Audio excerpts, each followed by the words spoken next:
Hey there. Tonight, we're wandering gently back in time into the kind of history that's perfect for falling asleep to.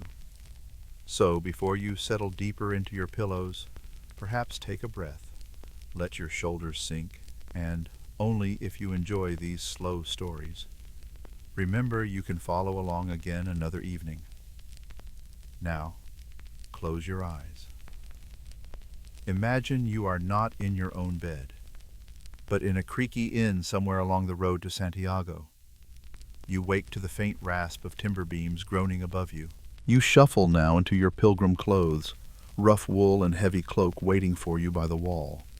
You shuffle across the dim room, feet brushing against the uneven planks, and find your bundle of clothing slumped in a heap by the wall. The wool cloak is damp to the touch, heavy with yesterday's sweat and perhaps last week's rain. You hold it up, squinting at the faint light slipping through the shutters, and sigh quietly. Pilgrims were advised to carry only 2 sets of clothing, one to wear and one to let air out. The trouble is, airing out wool rarely makes it smell like roses. You tug at the tunic first, coarse and scratchy against your skin. The fabric was woven quickly, with little thought for comfort, the kind of cloth meant to last a journey rather than flatter the figure. Threads bristle along the seams, brushing your arms like nettles. You tell yourself the itchiness will fade once you're walking, though deep down you suspect it never truly does. A medieval reality check. This will not become comfy loungewear, no matter how long you wear it. The hose come next, long, narrow tubes of cloth that you pull up over your legs. They sag in odd places, tighten in others, and rely entirely on cords to stay in place. You fumble with the ties, looping them around your waist, wondering how many knots you'll need before gravity wins. Somewhere, a shoemaker once bragged about the clever design. You are not so convinced. Finally, you lift the cloak.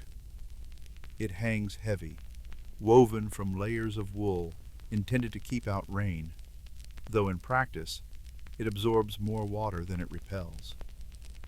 The weight settles across your shoulders like a sack of wet grain. You shift from one foot to the other, testing whether you can walk in it without tripping. The cloak answers with a resounding, probably not. Baal. Pinned proudly on the front is the symbol of your journey, a scallop shell. This was the recognized badge of pilgrims traveling toward Santiago, sold near the shrine itself, but also imitated by clever merchants along the way. The shell is light, smooth, and faintly chipped at the edges. To the faithful, it marks your purpose. To lice, it is nothing more than another surface to crawl across. And no, it does not deflect rain either, unless you're very, very small and happen to be hiding under it. As you adjust the cloak, you notice a faint rattle from the pouch hanging at your belt. Inside, a few coins, a wooden spoon, perhaps a relic scrap or two. Pilgrims were known to carry tokens from churches visited along the way. A pinch of soil, a shred of cloth, a drop of holy oil in a tiny vial. Some believed these carried protective powers. Others simply liked to show them off, as though collecting badges on a sash. You run a thumb along the pouch's flap and tell yourself you feel safer, though you know a good downpour could dissolve your protection in an instant. Your shoes wait by the bed. They are simple leather, stitched by hand, and already warped from long hours on muddy roads.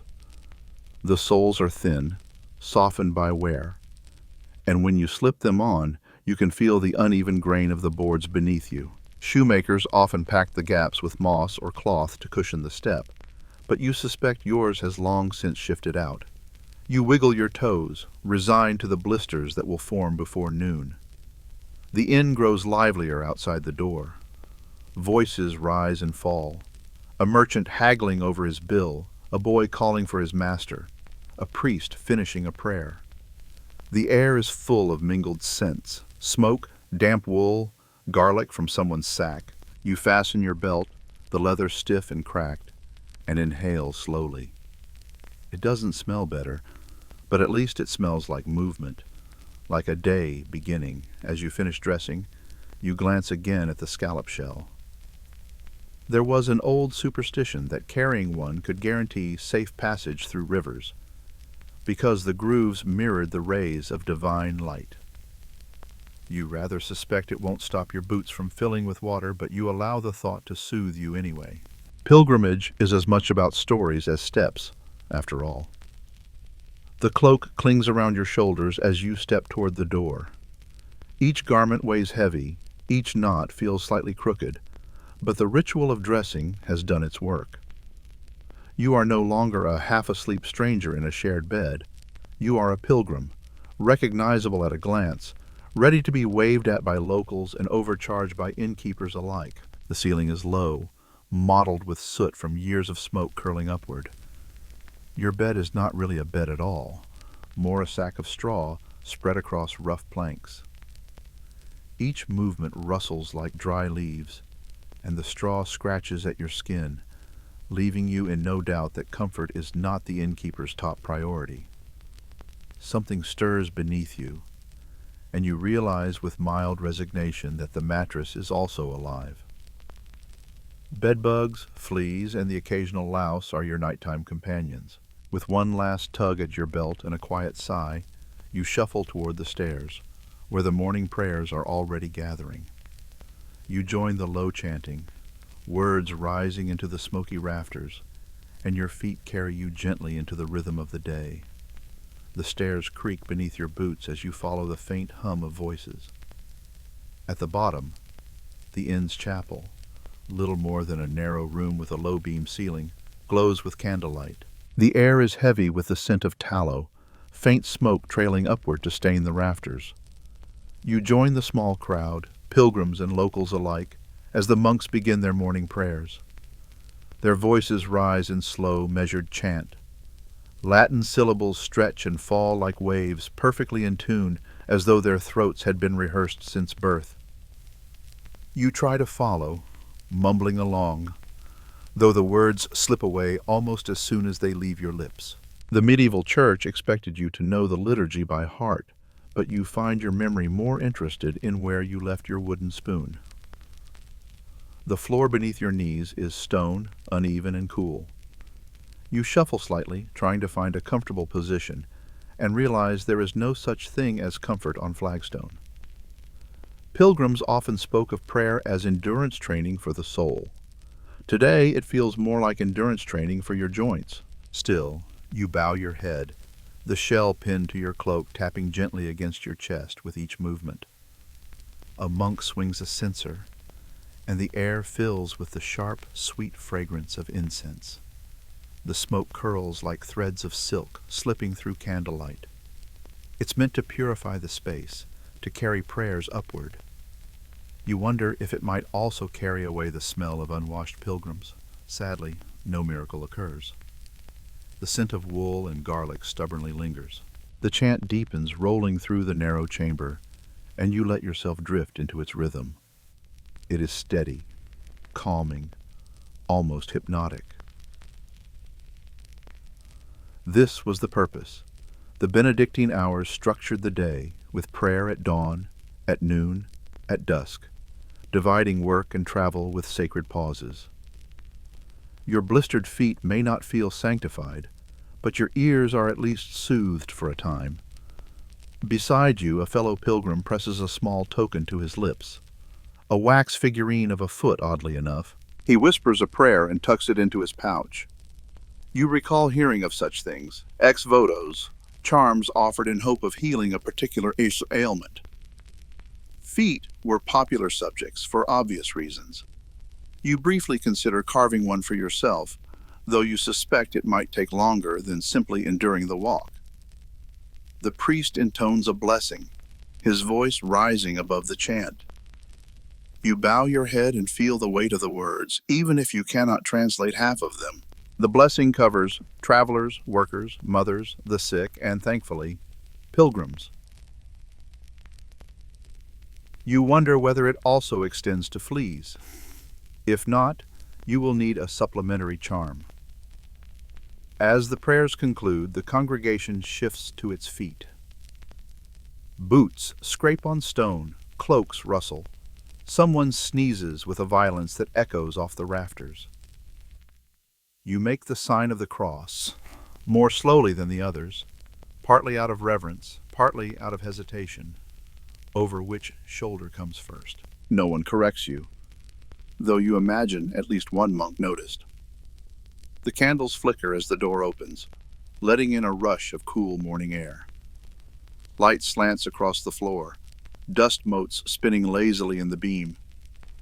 You step out into the courtyard, lungs filling with fresher air, and feel faintly lighter for the prayers, even if your blisters remain thoroughly unprotected.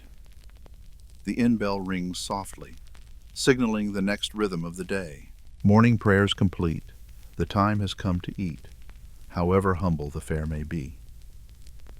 You make your way toward the rough table where bread and wine await, ready to serve as your breakfast before the long road begins. You drift from the chapel into the inn's common room, following the shuffle of cloaks and boots. A long table stretches across the dim space, scarred with knife marks and sticky from spilled drink. The light is still pale, filtering through shutters, catching dust in the air. You settle onto a rough bench, knees brushing the pilgrim beside you, and wait as the innkeeper's boy thuds down bowls and loaves without ceremony. Your breakfast is what passes for standard, a hunk of black bread, dense and dark, the kind made from rye or barley. The crust is hard enough to threaten your teeth. You test it with a cautious bite and discover why medieval people often dipped their bread into wine or broth. Chewing feels less like eating and more like chiseling. Pilgrims often complained of them in their journals, though perhaps not as politely as you do in your own thoughts now. You scratch absent-mindedly, telling yourself this is all part of the holy journey, though truthfully, it feels less holy and more itchy. The room is not yours alone. You share it with strangers, other pilgrims, a tradesman passing through, perhaps a priest with a cough that sounds suspiciously permanent. Privacy is not a medieval luxury. You persist because hunger makes even a chisel seem useful. The bread carries a sour tang, partly from the grain itself, partly from the long fermentation. Bakers were governed by guild rules in towns. Weights and measures had to be fair, ovens inspected. But here on the road, no guildman is watching. Your loaf might weigh less than it should, but who would argue, especially when the innkeeper holds the only oven in miles? You gnaw and tell yourself it is nourishing, which it is mostly. Beside the bread sits a rough cup of wine. Not the clear, fragrant sort you imagine from a noble's cellar, but a sour, watered-down brew. Medieval people drank wine or ale instead of water, fearing contamination. The wine is safer, yes, though the taste is rather like drinking from a barrel that once held vinegar. You sip anyway, reminding yourself that refreshment is a relative concept. Across the table, a pilgrim mutters about saints blessing their meals, then sprinkles salt across his bread in neat little lines. Salt was valuable, often used as payment, and carrying a pouch of it was considered wise. Some believed a pinch scattered beneath the bed could ward off evil spirits. You wonder if it might also ward off bedbugs, but decide not to test the theory. The room hums with sound, the scrape of knives against wood, the clatter of cups, the low murmur of travelers swapping tales. Someone coughs again, persistent and damp, and you shift your bench slightly farther away. The smell of garlic, of wool, of sour drink mingles into a haze. You breathe through your mouth, a strategy as old as shared lodgings. The bread grows easier once softened with wine, though your jaw already protests the effort. You glance at your scallop shell badge, tapping against your chest, and imagine it witnessing your grimace. The shell might mark you as pious, but it does not soften rye crust. Faith has its limits, particularly at breakfast. The innkeeper's wife wanders past, setting down a small bowl of cheese. It is hard, sharp, aged to last weeks and more suited for travel than taste. You scrape a piece across your bread, marveling that something could be both food and weapon if hurled. Pilgrims were told to eat simply to embrace humility. You assure yourself humility has been thoroughly embraced by your jaw muscles. One or two lucky travelers spoon porridge from a shared pot, oats boiled with water, perhaps flavored with a scrap of honey if the household is generous. You envy them briefly, then recall porridge can be just as lumpy as bread is hard. Envy fades. You return to your crust with renewed resignation. When the meal is done, you wipe your hands on your cloak, though it hardly counts as cleaner. The table empties as people shuffle toward the door, adjusting cloaks and packs. The rhythm of the day pulls at you. Prayer, breakfast, walking. You sigh softly, feeling both heavier and strangely fortified. The door creaks open, and fresh air seeps into the smoky room. You rise, stretch, and step out into the courtyard, where the road waits muddy and wide, carrying you forward into the uncertain morning. You set out now on the path itself, boots squelching as you face the muddy road that will shape the long day ahead. People slept side by side in long halls or crowded chambers, and if you were lucky, you had enough space to roll onto your side without knocking elbows. If you were unlucky, the elbow was followed by a snore so thunderous it could rattle the shutters. The air carries a heavy scent, stale wine soaked into the floorboards, smoke from last night's hearth, and the unmistakable tang of damp wool. Someone nearby snores. Someone else mutters a prayer in Latin, each word rising and falling like a chant. You cannot decide which is louder, the prayers or the coughing fit in the corner. Either way, it's your wake-up call. And no, there is no snooze button. You pull the rough blanket closer. It's woven wool, coarse and prickly, patched in places with cloth of uncertain origin. Pilgrims rarely carried luxuries. The blanket is communal, perhaps washed last spring, perhaps not at all. You bury your nose briefly in it and immediately regret the experiment.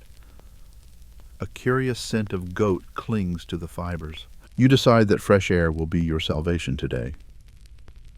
Somewhere in the inn, a rooster crows late, as if embarrassed to have overslept. You wonder if roosters ever feel shame. Perhaps not. Outside, the first gray light seeps through the shutter cracks, dust drifting in the beam. The day insists upon beginning whether you feel ready or not.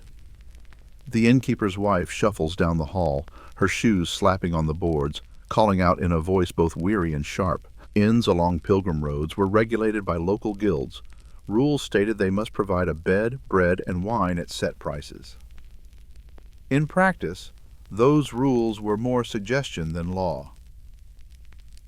You paid what you could, and if the bedding came with extra inhabitants, well, that was simply hospitality. As you sit up, you notice a curious charm hanging by the door, a sprig of dried herbs tied with red thread. Locals believe such charms could ward off illness or misfortune brought in by so many wandering strangers. You are not sure whether it has protected the room from misfortune, but it certainly has not discouraged the bedbugs. Your joints ache as you stretch, wool garments rumpled beneath you. You think, just for a moment, how quickly you might abandon this pilgrimage if a feather mattress appeared by magic.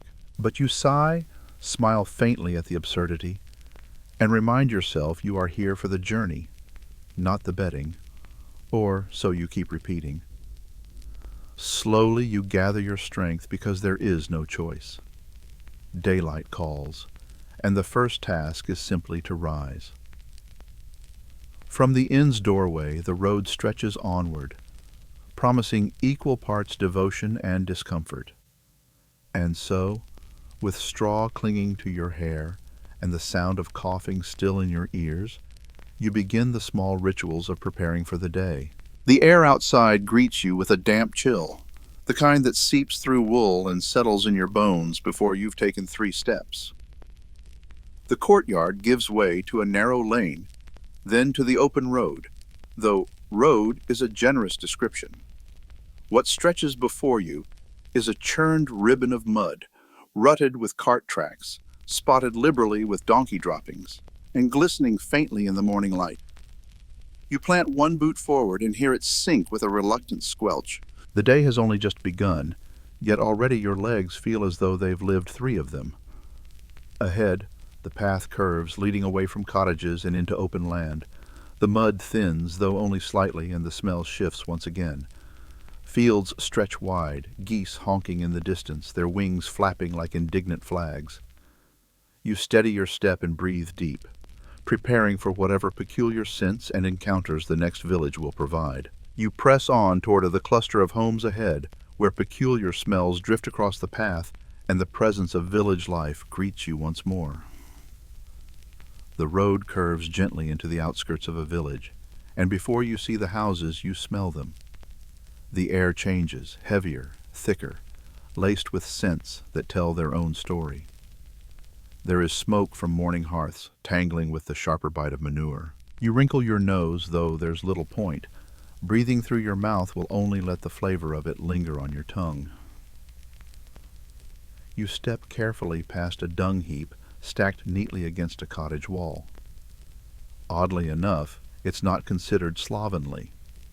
Dung is precious fuel and fertilizer, so every family saves their heap close to home, like keeping a woodpile, but much less poetic. A passing villager notices your glance and shrugs. To them, the heap is both pantry and purse. To you, it is simply something to avoid brushing with your cloak. Geese parade across the lane, white feathers ruffled, necks stretched like pompous guards on patrol. One waddles boldly through a doorway, slipping into someone's kitchen without a second thought. You catch a glimpse of flapping wings and a shouted protest inside. Medieval homes were porous in every sense.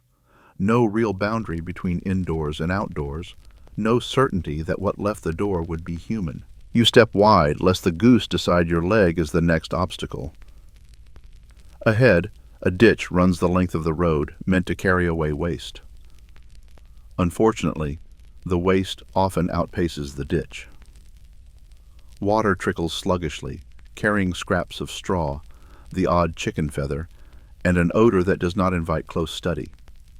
You glance at an open cesspit, little more than a dark square rimmed with stone. The scent wafts toward you, persuasive enough to hurry your step. You silently thank your boots for their thin barrier. Life here hums visibly. Women stand at doorways, skirts tucked high, scrubbing pots with handfuls of sand. Children chase a rag ball across the mud, their laughter cutting through the thick air. A man bends over a cartwheel, hammering it back into place, the sound echoing against timber walls. Villages lived by rhythm, work at dawn, meals by the sun, markets on set days. Bells often marked the hours, but here it is the chorus of chores that tells the time.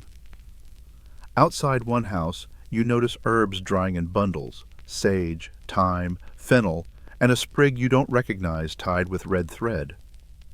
The woman who tends them makes the sign of the cross as she passes. Herbs were medicine, seasoning, and sometimes charm.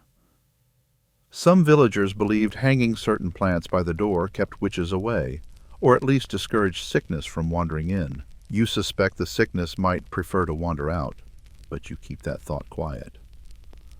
The ground beneath you is rutted with tracks, churned into puddles that gleam with reflected light. You sidestep one, only to find yourself ankle-deep in another. A boy watching nearby grins, as though your clumsy foot is the best entertainment of his morning. You resist the urge to scowl. Perhaps you've provided a small miracle of amusement. As you walk deeper into the village, the smells overlap like layers of fabric. Fresh bread from one doorway, tangy ale brewing from another, the acrid scent of a tanner's workshop drifting sharp as smoke. Guild rules in towns tried to keep such trades at the edges. Tanners were notorious for their odor, but in villages, boundaries blur. Every lane carries a little of everything. Your eyes lift briefly to the thatched roofs, golden brown under the weak sun. Smoke curls from holes left to vent it, though most of the smoke simply lingers in the rafters. The houses are timber, plaster, patched like uneven quiltwork, some leaning at curious angles. You wonder how they withstand winter storms. Perhaps they don't. Perhaps that's why every beam looks newly braced, tied with rope, as though the house itself were a pilgrim limping along. You pass a group of villagers hauling water from a communal well. That sound, you realize, will accompany you for most of the day. The path is alive with movement. A farmer guides his mule along, baskets slung low, their smell announcing onions long before you see them. Chickens scatter underfoot, feathers catching the breeze. Villagers step aside, though not with smiles, more with suspicion. Pilgrims, after all, were known to carry coins, however few. To a weary innkeeper or roadside thief, you might as well be walking purse strings held together with blisters. The bucket creaks, the rope groans, and the water sloshes dark and cloudy into clay jars. One man dips his finger, tastes it, nods with satisfaction. You, remembering the advice about drinking wine instead, offer a polite smile and keep moving. Pilgrims often fell ill from village water, and you would prefer your blisters not be accompanied by sudden stomach complaints. The lane begins to taper, cottages thinning, geese retreating to the fields. The odors soften too, fading into the more neutral smell of earth and open air. You breathe deeply, grateful for the return of balance, and steady your step toward the road beyond. You continue onward. Though another bodily need soon interrupts your stride, you begin to wonder where exactly a pilgrim is meant to find relief along the way. Not far beyond the last cottage, your stomach gives a polite reminder that bread, cheese, and sour wine all insist on making their exit eventually. You glance at the hedgerows, then at the narrow track ahead, and quickly discover that the romantic notion of medieval travel didn't account for such necessities. At the edge of a small hamlet, you find what passes for a public latrine, a wooden shed perched precariously above a trench. Inside, a long plank with a hole cut through it waits like an invitation you'd rather decline. You step carefully, boots crunching on straw meant to disguise the worst of the smell, and lower yourself with slow, deliberate care. This is not comfort, this is survival. The odor rises at once, heavy and sour, filling the cramped space. You try breathing shallowly, but air has no mercy here. Monasteries often kept latrines in stone outbuildings called reretorters, flushed occasionally by diverted streams. But roadside versions are humbler, less engineered, and certainly less fragrant. You balance on the plank and try not to imagine what lies beneath. A sheepdog wanders in, nose twitching, tail wagging as though he's stumbled upon treasure. He pads closer, eyes bright, and licks your hand when you reach out for balance. Hand washing is hardly common here, though in finer homes a basin might be offered before meals. In the absence of such civility, a dog's tongue counts as good enough, though you make a mental note to keep your fingers away from bread for a while. You notice a sprig of herbs tacked above the door frame, rosemary, or perhaps rue, placed there to counteract evil airs. Villagers believed foul smells carried sickness, so masking them with herbs or even perfumed cloth seemed logical. You suppose it smells slightly better than nothing, though the argument is lost against the trench. Still, the superstition has a certain charm, if not actual efficacy. Outside, children laugh as they chase one another across the green, utterly unconcerned by what sits behind the shed. Daily life accepts what pilgrims find shocking. For locals, the privy is simply another chore, like hauling water or stacking firewood. You envy their calm tolerance, even as you vow to be swift in your exit. When you step back into the open air, the breeze feels like a blessing. It carries the smell of grass, of damp earth, of smoke from distant hearths, all preferable by leagues to the shed. You flex your shoulders, tug your cloak tighter, and let the fresh air rinse the memory from your lungs. Your staff presses into the ground as you walk on, boots lighter for the brief pause. You tell yourself that small discomforts are part of the pilgrimage, though privately you suspect sainthood requires a stronger stomach than yours. The path stretches forward again, and with it comes new company, travelers and wanderers drawn by the same dusty road. You fall into step with them, listening to tales spun by fellow pilgrims, each one stranger than the last. The road widens as it threads through open fields, and you soon find yourself no longer alone. Pilgrimage is rarely a solitary affair. Even when you try for silence, someone inevitably sidles up beside you with a story to tell. Today, the company arrives in three distinct forms, each more curious than the last. First comes the knight. His armor is dented, tarnished, and clearly long past its days of glory, but he carries himself as though he has stepped straight out of a chanson.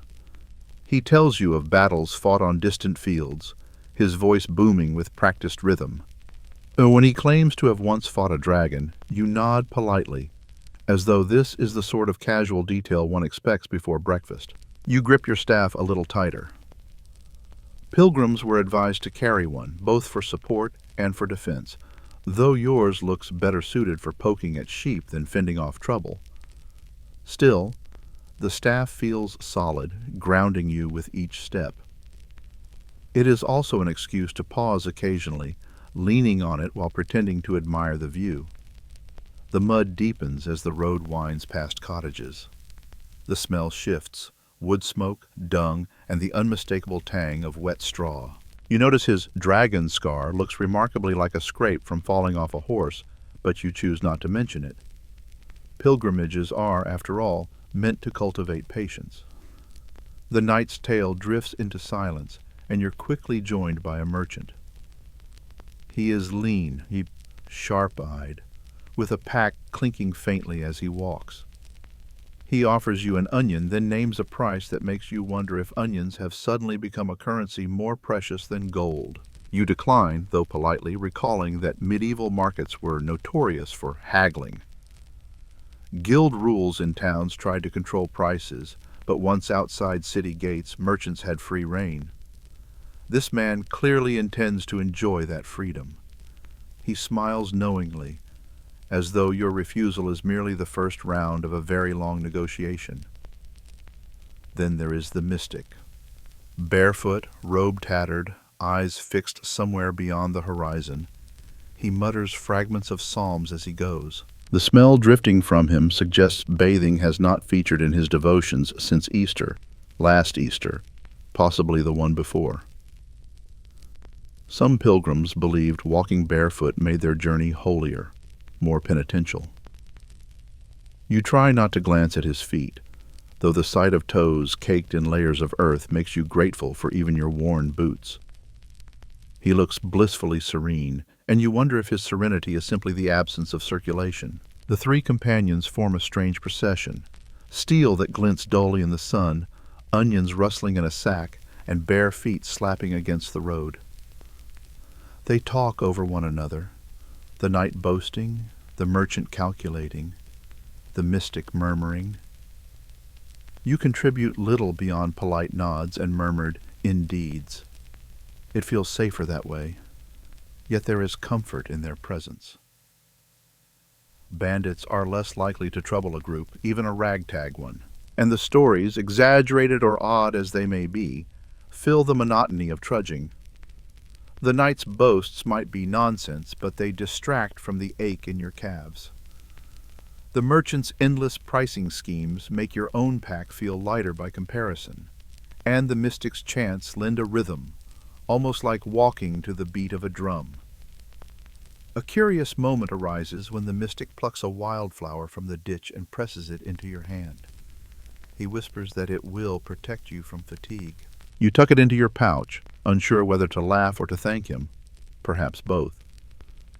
Medieval travelers often clung to such charms, no matter how peculiar. You suspect this one is more likely to wilt than to ward off blisters, but it rests softly against your coins all the same. The road bends, leading toward a small rise. The four of you walk together, shadows stretching across the track, a temporary fellowship bound by dust and necessity. You feel a strange kinship, though you know by nightfall you may never see them again.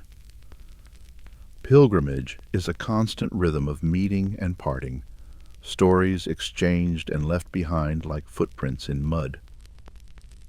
At the crest of the rise, the smell of salted fish drifts faintly from the next hamlet, promising the kind of meal that challenges even the bravest stomach. You press on, ready to gnaw through the midday meal, however tough or curious it may prove to be. The sun climbs higher, spilling its pale light across the fields, and with it comes the inevitable pause of midday. Your small fellowship drifts into a clearing by the road, where a scattering of stones suggests generations of travelers have stopped here before. The night clatters down onto the grass, the merchant fusses over his pack, and the mystic sits cross-legged, already muttering a blessing. You, meanwhile, focus on the meal at hand, or rather, the meal that will soon be testing your resolve. From your pouch comes a piece of salted fish, stiff as a board, wrapped in cloth that has long since given up smelling pleasant. Salted fish was a staple for journeys, durable and cheap, preserved through endless layers of brine. You gnaw at the edge, the salt stinging your tongue, and wonder whether pilgrims developed stronger teeth simply by necessity. The flavor is intense, overwhelming, less a meal and more a reminder that water will soon be essential. Beside it lies a wedge of cheese, so firm it could double as a building material.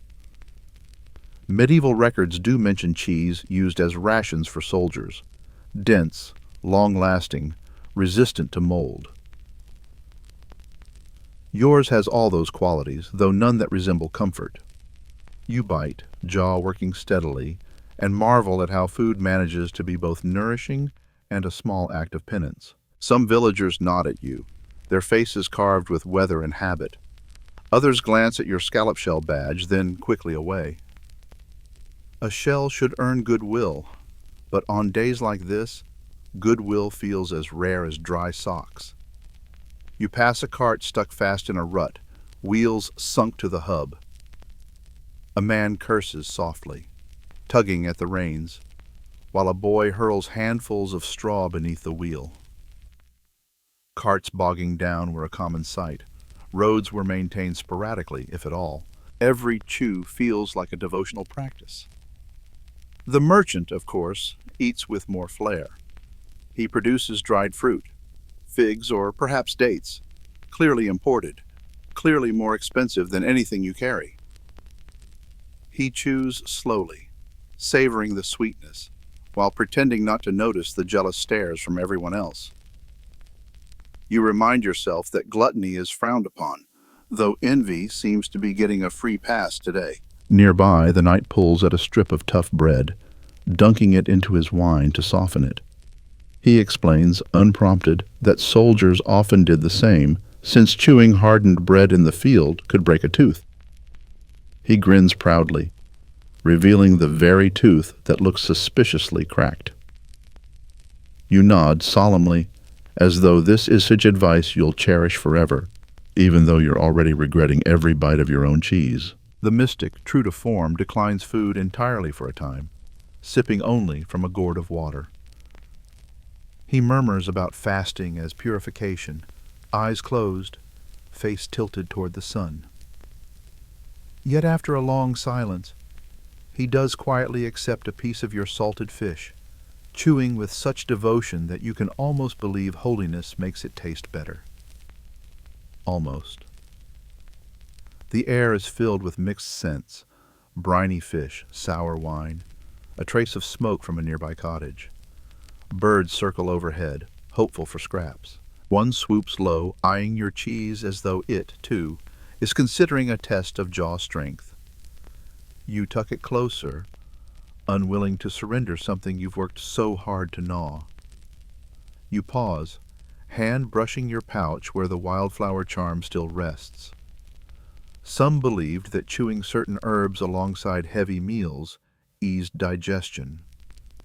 Others recommended carrying a pebble in the mouth while walking to keep saliva flowing and thirst at bay. You briefly consider whether the pebble might also help grind the cheese into something swallowable. The thought makes you chuckle softly, earning a puzzled look from the night. When the meal is done, you feel both full and oddly burdened, as though the food has settled in your stomach like stone. Rising to your feet is no small feat. Your legs protest. Your cloak tugs at your shoulders, and you wonder how anyone keeps walking after such a digestive workout. Still, the road calls, and no pilgrim lingers too long in one place. The group gathers again, packs strapped, staves in hand, eyes squinting against the sun. You breathe deeply, letting the salty tang fade from your tongue and prepare for the next stretch of road. You march on beneath the midday heat, sweat rising under heavy wool, searching for shade that always seems occupied by goats.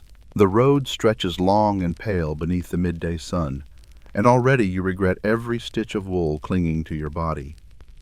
Your cloak hangs heavy, damp with sweat, its fibers prickling your neck as though punishing you for daring to walk in daylight. The air itself wavers with heat, rising in shimmers above the path, and you wonder if saints were really expected to suffer quite this much for their blessings.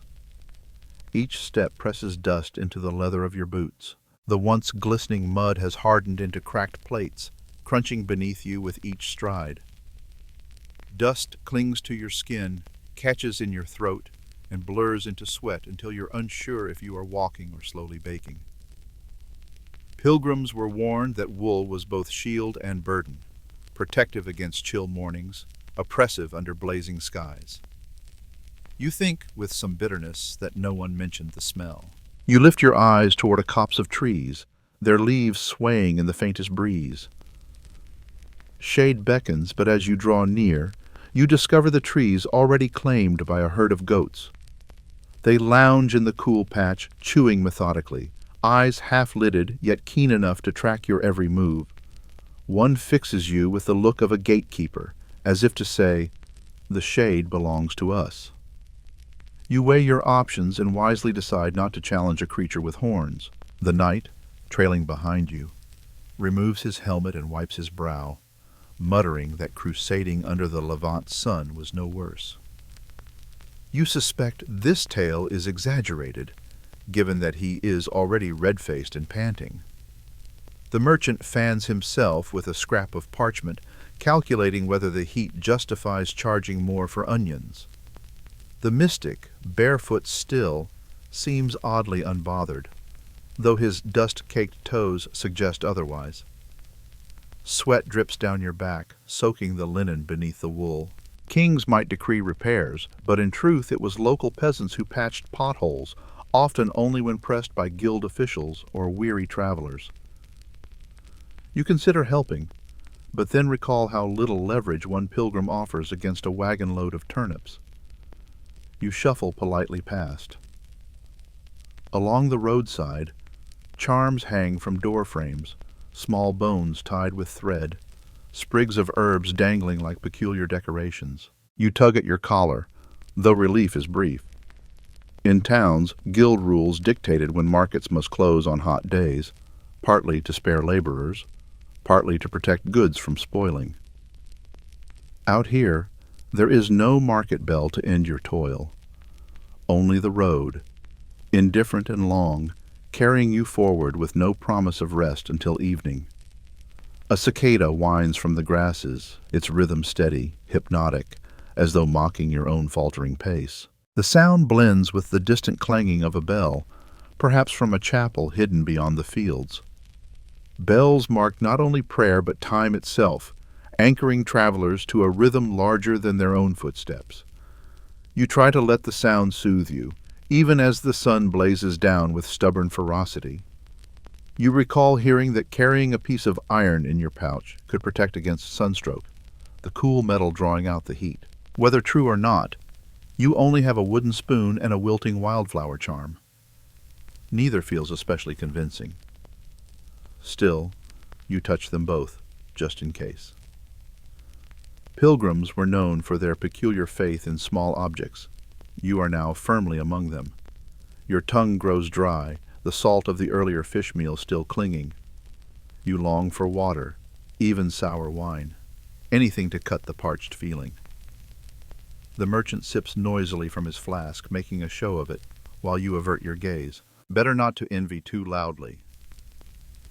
Perhaps you'll find a stream soon, or perhaps you'll learn that thirst itself can be a form of prayer. At last, another tree offers a narrow band of shade, mercifully unoccupied. You step gratefully beneath it, pressing your back against the bark. The air is cooler here, faintly damp, carrying the earthy smell of moss. You let your eyes close for a moment, savoring the illusion of respite. The goats bleat from their own grove as if to remind you who holds the better seat. When you push off again, legs aching, you sense the road tilting toward darker woods ahead. The heat begins to soften as the canopy thickens, though shadows also carry other dangers whispered by fellow travelers. You tighten your grip on the staff, remembering tales of bandits in the thickets, and tread carefully into the shade of the forest path. Villagers believed these kept away wandering spirits or misfortune brought in on muddy boots. You resist the urge to step closer, though you wonder if they might work equally well against blisters. Pilgrim superstition was often practical. Carry a relic, wear a token, whisper a prayer before each bridge. None guaranteed safety, but they made the journey feel less lonely. Your boots, meanwhile, grow heavier, packed with layers of mud that cling like barnacles. Each step pulls at your legs until you pause, scrape the soles against a rock, and immediately sink again. You imagine telling yourself this is a spiritual test, though in truth it feels more like an endurance trial designed by very mischievous saints. The morning stretches into a rhythm. The squelch of boots, the slap of mud against wool, the jingle of a mule's harness ahead. Now and then a crow calls overhead, its cry sharp against the low murmur of wind. Your senses grow oddly alert in the monotony. The taste of sour wine lingers still on your tongue, mixing with the earthy smell of damp fields. Even your hands carry the texture of wool fibers, rough and slightly greasy from the cloak. A group of locals passes you, carrying baskets balanced on their heads. One of the women eyes your shell, then mutters something to her companion. You suspect it isn't praise. Pilgrims were often viewed as outsiders, holy guests, yes, but also mouths to feed, strangers with uncertain manners. You walk a little taller, as though posture alone might transform suspicion into respect. It doesn't. Still, the road stretches on, carrying you forward, and there is a strange peace in the trudging. Each step marks progress, however muddy, however slow. You glance at the sky, pale and washed out, clouds drifting without hurry. The shade of the forest is a relief, though not entirely a comfort. The air cools, thick with damp earth and the faint musk of leaves long fallen, but the hush carries an edge. Sunlight falls in thin spears through the canopy, leaving most of the path in shifting shadow. Your ears tune to every rustle, the flap of a bird, the scurry of a squirrel, the snap of a twig. Each one feels like a signal. Some lean against the low wall, boots off, airing swollen feet in the sun. You envy them quietly, but continue forward. The church doors stand open, the heavy wood worn smooth where countless hands have pushed them before yours. You press against it now, the hinges groaning softly, and step into the cool, shadowed space.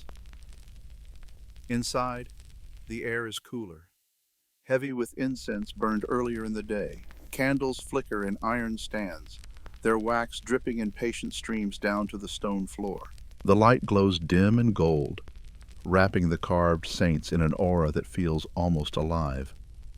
You move slowly, each footfall echoing in the quiet, your scallop shell tapping gently with each step. At the side altar rests the reliquary, a small, ornate box of gilded wood, its sides inset with glass so you can glimpse the relic within. You do not know whether it is a scrap of bone, a shred of cloth, or merely dust sealed long ago, but you bow your head just the same.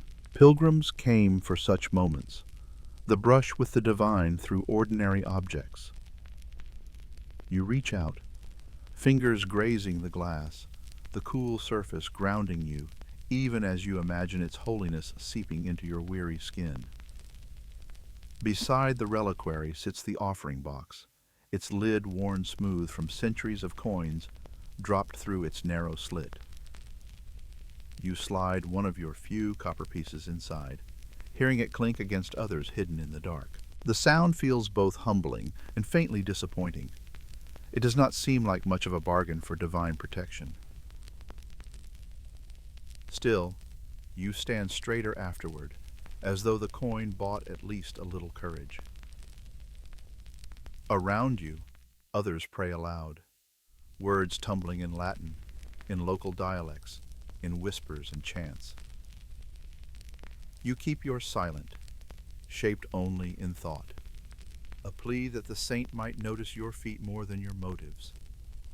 You wince at the throbbing blisters and add another plea for your knees. Holiness aside, you suspect the saint is inundated with similar requests daily. A woman nearby presses her rosary firmly against her lips, eyes squeezed shut. A child trails after her, dipping fingers into the holy water font and splashing them across his face like a game. The boy's laughter earns a stern look from the priest, but you find it oddly comforting. Saints may deal with solemn matters, but even in sacred spaces, life refuses to be entirely serious. A peculiar charm catches your eye near the door. Small wax figurines shaped like arms and legs, pinned in neat rows. These are ex votos, left behind by the faithful as prayers for healing, or as thanks once healing has come. You notice several wax feet lined together, an entire choir of tiny souls pleading for relief. You smile faintly. Clearly, pilgrims before you also knew the agony of walking. The priest moves slowly through the nave, sprinkling water from a brass aspergillum. The droplets catch the candlelight, falling cool and brief against your cheek. You close your eyes, breathing in the mingled scents of wax, smoke, and old wood. For a moment, the weight of the road lifts, replaced by something steadier, quieter. Perhaps holiness is not in the relic itself, but in the pause it forces, the slowing of footsteps, the softening of breath. When you step outside again, the sun feels brighter, the air sharper. The scallop shell at your chest gleams faintly in the light as though briefly renewed. You adjust your cloak, feel the staff firm in your hand, and glance toward the horizon where the road winds again. The church falls behind, its bell still tolling, but the sound now blends with the rhythm of your stride. You walk on, searching for evening shelter, ready to trade the open road for crowded hostels and the uncertain comfort they promise. The sun dips lower, and the sky turns the color of worn parchment, gold fading into gray at the edges. Your legs ache in steady protest, every step like a reminder of the miles behind you. Evening falls, and with it comes the most urgent question of the pilgrim's day: where to rest. At the edge of a village, you spot a wooden sign carved with a crude scallop shell, swinging lazily above a doorway. This is your signal. Pilgrim hostels, often run by the church or by charitable guilds, promised a roof, a bench, and sometimes even a blanket. The reality, of course, rarely matched the promise. Still, you push open the door and step inside, grateful for anything that isn't the open ground. The air greets you first, thick with smoke, sweat, and the faint tang of boiled cabbage. A dozen bodies are already crammed into the hall, cloaks strewn across benches, boots abandoned by the hearth. Whispers follow pilgrims through such woods. Bandits waiting beyond bends, crouched behind brambles, eyes on purses as much as on souls. Tales are passed along like heirlooms, pilgrims stripped of cloaks, merchants relieved of coin, knights humbled by men with quicker blades. You grip your staff a little tighter, though it feels less like a weapon and more like a shepherd's crook borrowed for morale. A dog lifts its head from the floor, sniffs disinterestedly, then resumes its nap.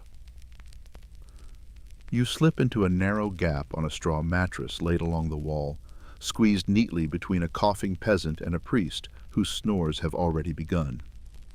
The straw crunches under you, prickling through your tunic, and you shift carefully to avoid a sharp stalk pressing into your ribs. Fleas leap at the opportunity of fresh company. You scratch absently, then sigh. The innkeeper's assistant makes a half-hearted attempt at scattering more straw, though it seems more symbolic than practical. This is charity, after all, not comfort. A candle flickers in the corner, its smoke curling upward toward beams blackened by years of soot. Shadows dance along the wall, broken by the twitch of an elbow, the tilt of a head, the rise and fall of snores.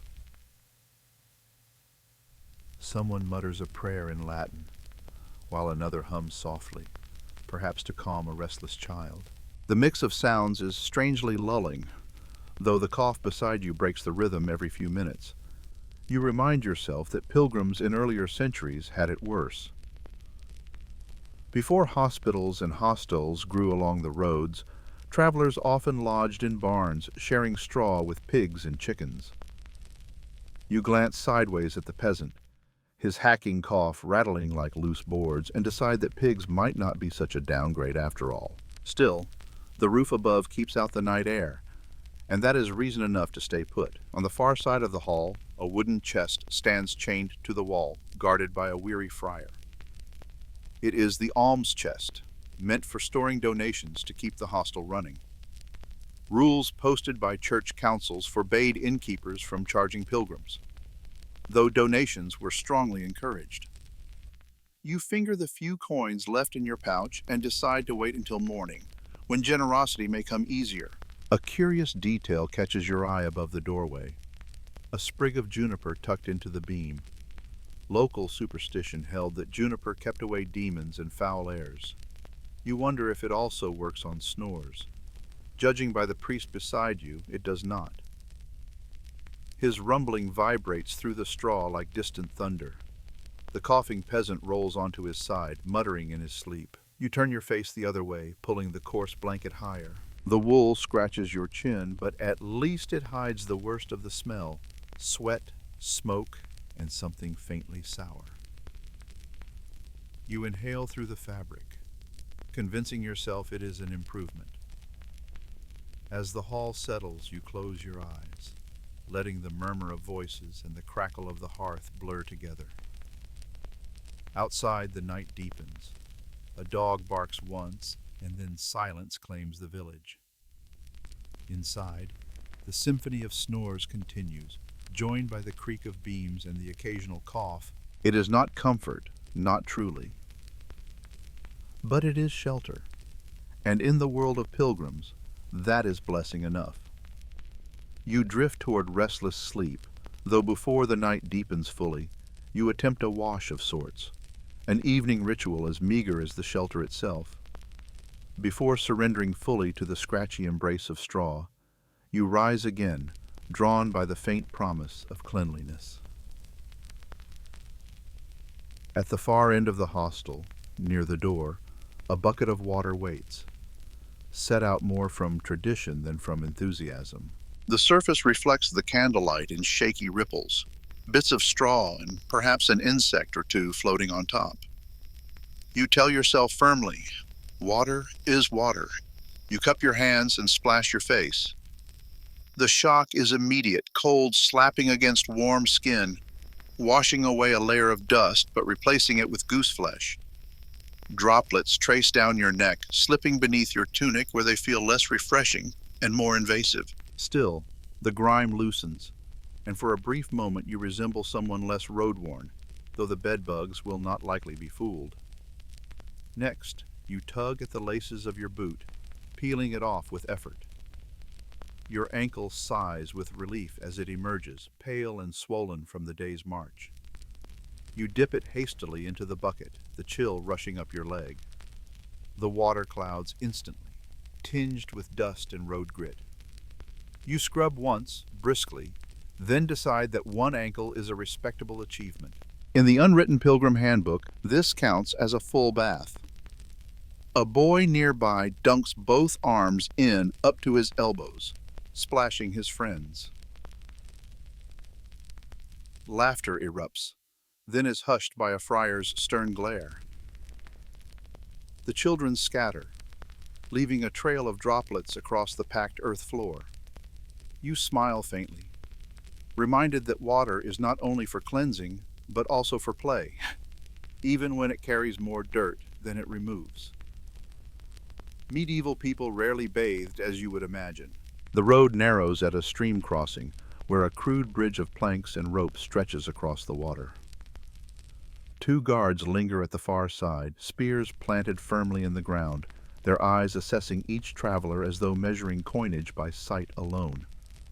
A toll is demanded, small enough to seem reasonable, large enough to sting.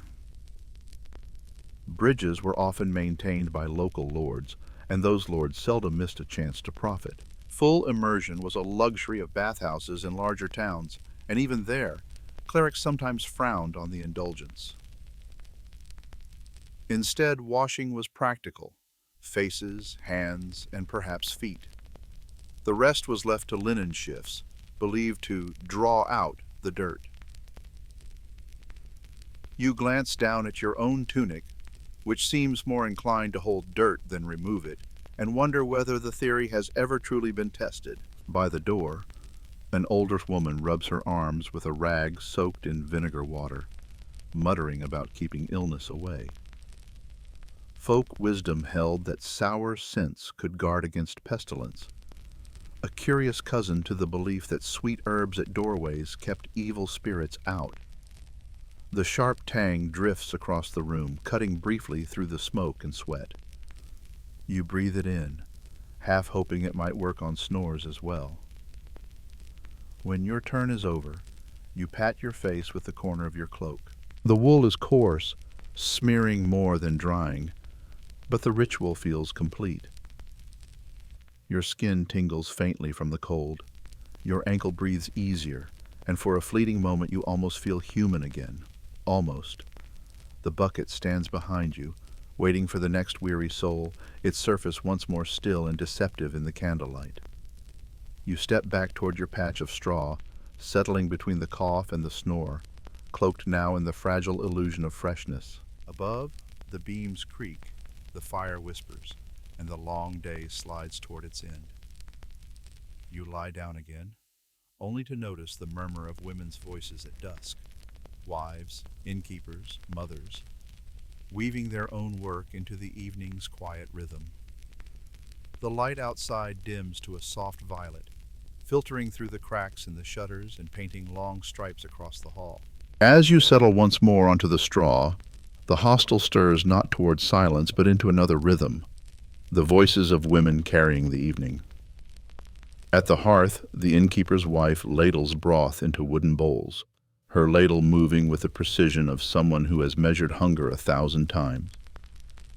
She bargains with a traveler over the price of a corner spot near the fire, her voice sharp, her smile sharper still. You realize she likely runs the place more firmly than the friar watching the alms chest. Charity may be the official purpose of pilgrim hostels, but management, you see, belongs to her. In the corner, a young mother rocks a baby swaddled tight against her chest. Her lips move in a quiet prayer, the words flowing out between the child's occasional cries. The rhythm is steady, half lullaby, half devotion, and you find yourself lulled by it as much as the infant seems to be. You wonder whether she prays for the child's health, for safety on the road, or perhaps simply for 1 hour of unbroken sleep. Two older women sort through bundles by the wall, spreading cloths, counting coins, muttering about tomorrow's market. Women often kept the rhythm of trade alive while men traveled, and many earned their keep by brewing ale, selling bread, or stitching cloth.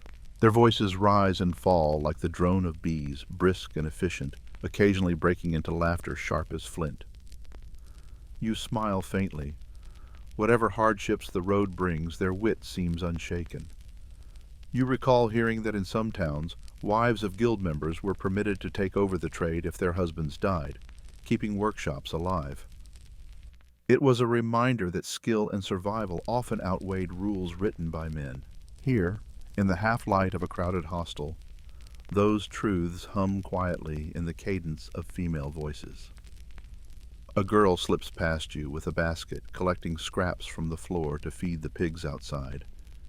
She moves quickly, barefoot, her braids swinging. Someone calls after her to bring back firewood. Her sigh echoes the sighs of countless daughters who serve as both children and laborers. Yet there is pride in her pace. She knows the rhythm of her household, and she carries it like a mantle. The smell of broth mingles with the scents of wool and smoke. The voices overlap, forming a weave of sound. The bargaining, the prayers, the lullabies, the brisk chatter of trade. It reminds you, gently but firmly, that pilgrimage is not just the domain of men in cloaks and shells.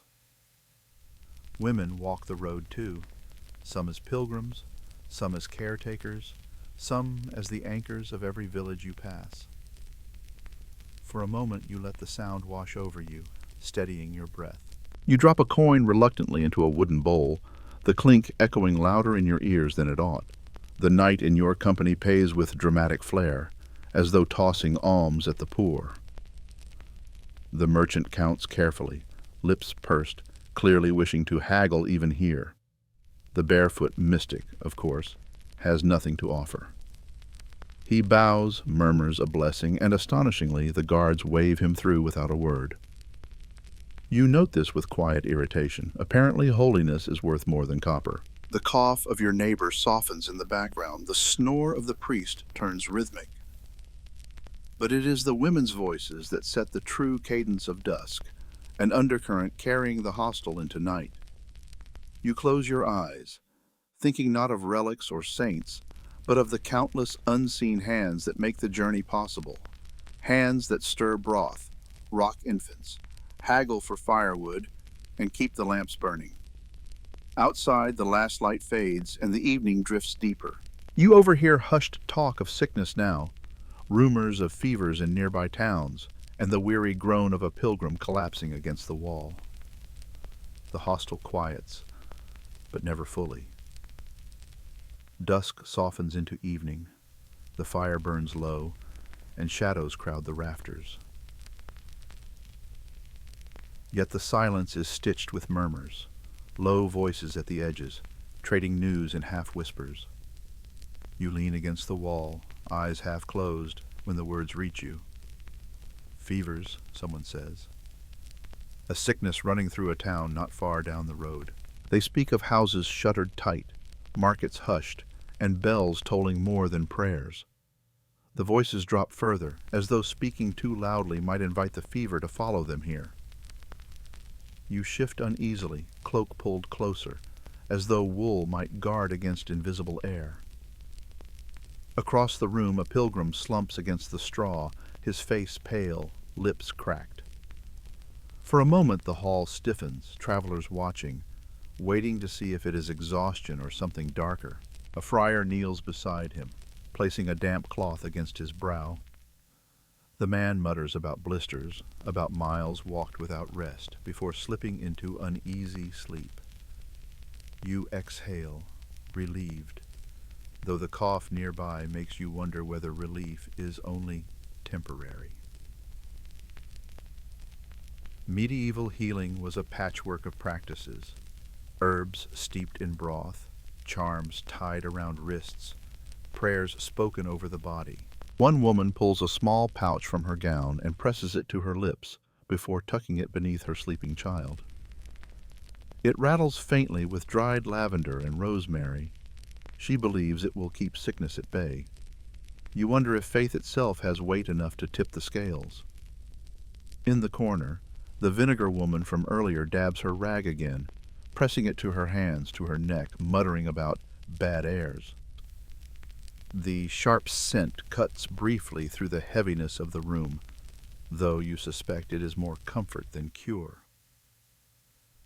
Still, it is something, and in this dim light, something feels like enough. You recall a peculiar story told by a merchant days ago, that a rooster's crow near a sickbed could drive illness out, chasing it with noise.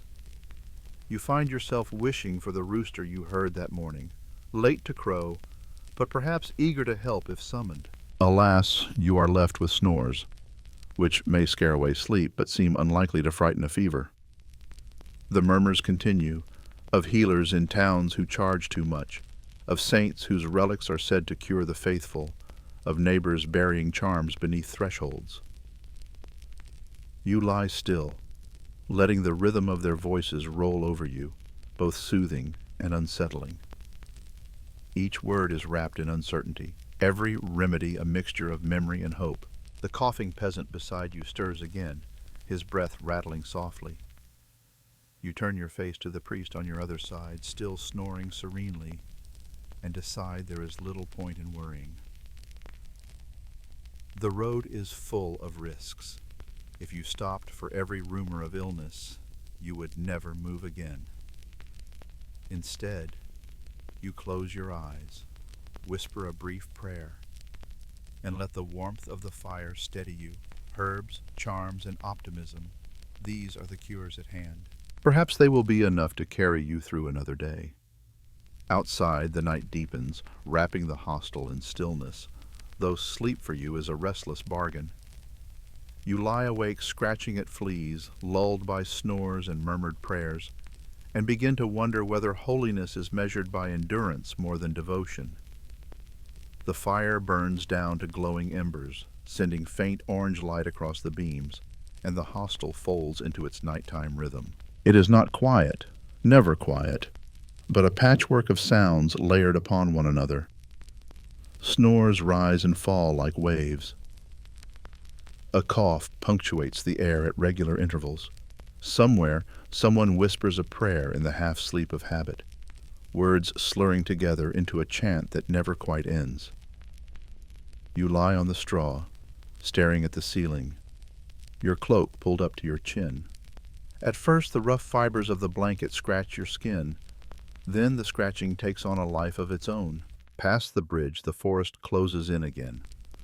You adjust the strap of your pack, sweat sticking wool to your back despite the cooler air. The quiet gnaws at you. Every story you've heard of roadside ambushes surfaces now, no matter how far-fetched. You imagine shadows shifting just beyond sight, though perhaps it's only deer curious about your clumsy tread. Still, you keep glancing sideways, reminding yourself that saints may protect the soul, but not always the purse. Fleas, persistent and tireless, discover new territory along your arms and ankles. You scratch until the skin burns, only to have them return, the moment you still your hand. They are the true veterans of pilgrimage, relentless, enduring, unimpressed by sanctity. Each shift on the mattress brings new discomfort. A stalk of straw jabs your shoulder, a stone hidden beneath the layer of bedding presses against your hip. You shift again, sigh, then remember that the coughing peasant beside you shifts as well, rolling ever closer. His breath smells faintly of garlic and sour wine, a mixture you would rather not face at such proximity. The snoring priest on your other side offers no refuge. His rumbling fills the hall, vibrating through the wooden beams. You wonder briefly if the juniper sprig over the door might banish snores as well as demons. Judging by the chorus, it does not. The air grows heavier as night deepens. Smoke clings stubbornly from the earlier fire, mingling with the scents of sweat, wool, and cabbage broth. You turn your face into the blanket, hoping for escape, but only find the goatish tang woven permanently into the fabric. A reminder, perhaps, that cleanliness is a relative term. Sleep teases but never stays. Your mind drifts toward the idea that holiness might be measured not by prayers, relics, or coins in alms boxes, but by how long a pilgrim endures these indignities without losing composure.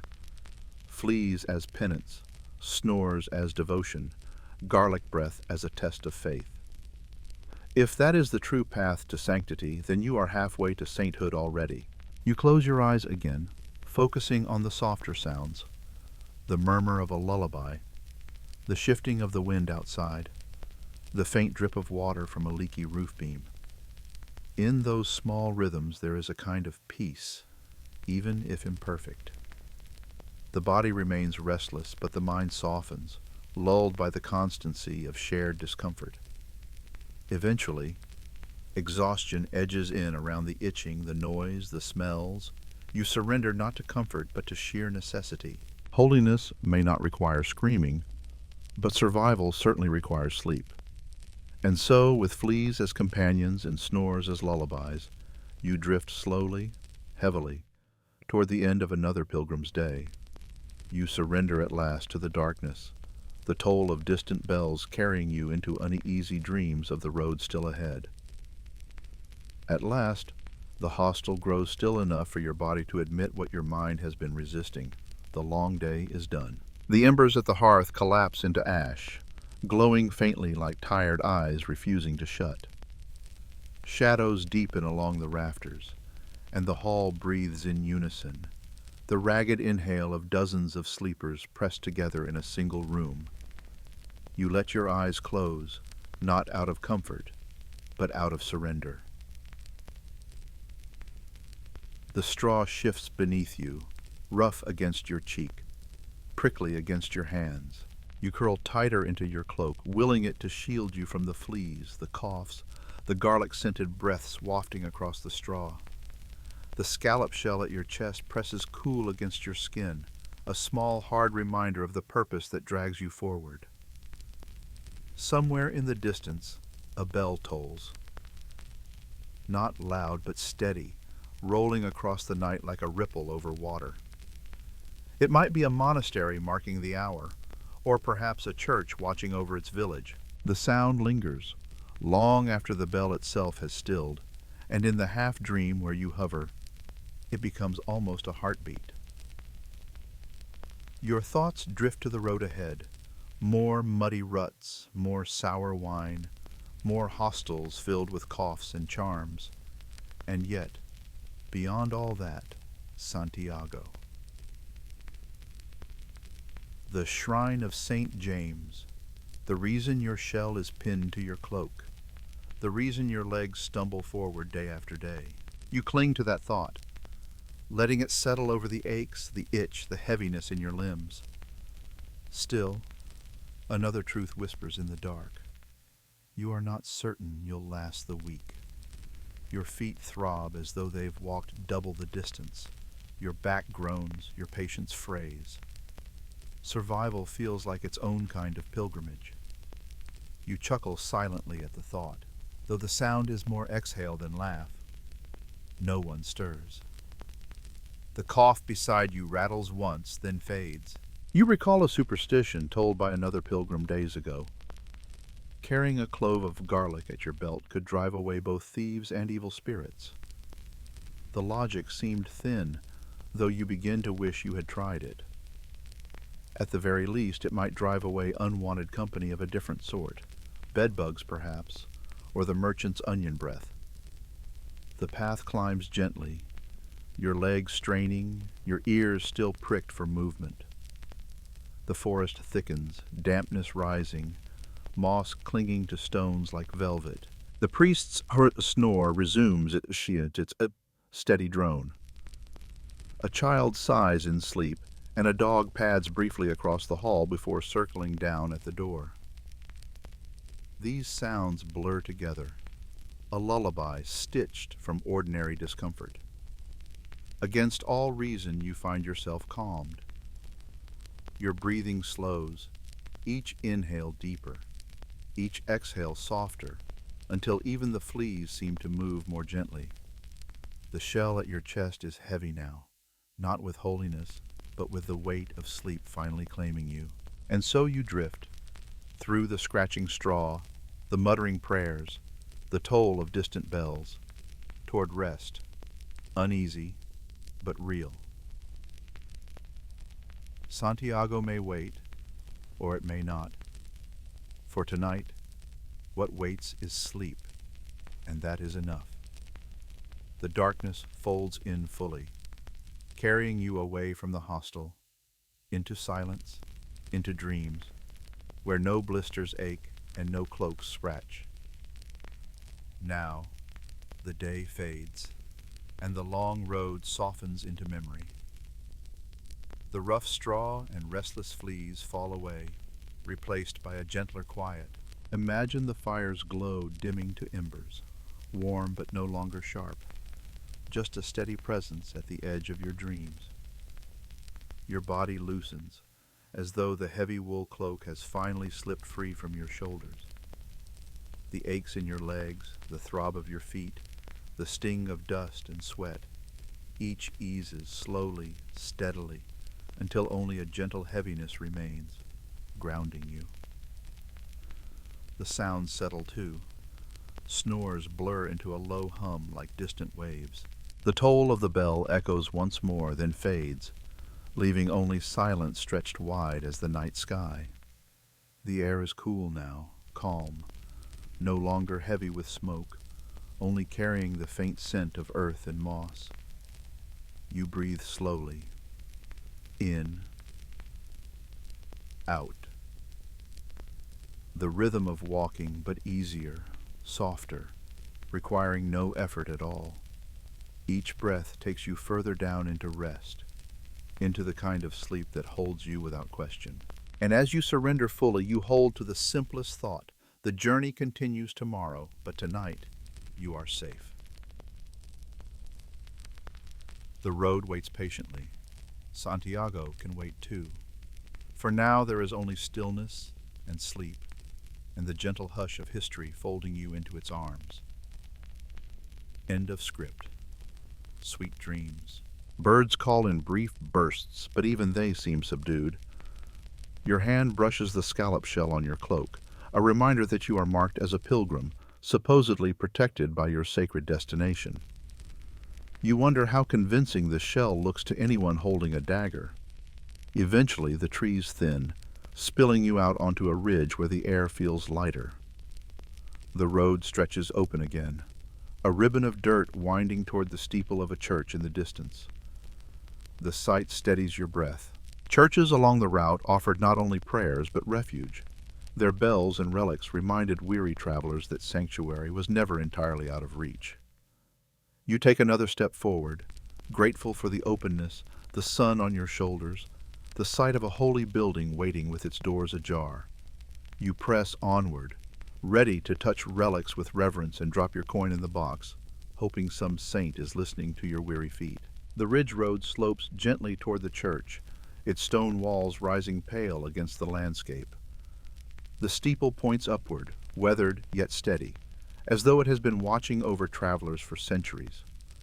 A faint toll drifts on the breeze, the bell sounding not so much loud as patient, one note at a time, calling without urgency. You quicken your pace despite the ache in your legs, drawn as much by habit as by hope. The courtyard greets you with a scatter of pilgrims, cloaks dusty, heads bowed.